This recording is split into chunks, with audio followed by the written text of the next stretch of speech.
اعترف رئيس ريال مدريد الأسباني فلورنتينو بيريز أن مانشستر يونايتد الإنجليزي جاد بشأن التعاقد مع المهاجم الفارو موراتا خلال الصيف الجاري. وأكد الرئيس فلورنتينو بيريز على عدم تقديم أي عرض رسمي من جانب مانشستر يونايتد حتى الآن، على الرغم من وجود مفاوضات مع بعض الأطراف.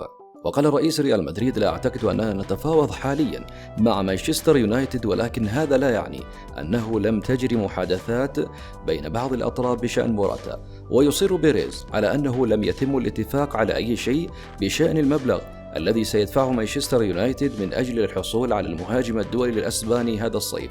وحول حقيقة المفاوضات مع مانشستر يونايتد حول الفارو موراتا، وأضاف: أعتقد أنني قرأت مليون مرة تقاريرا بشأن اتفاق حول موراتا، وهذا ليس صحيح. XOX فوتبول، لا تنسى الاشتراك في القناة فذلك يدعمنا كثيرا.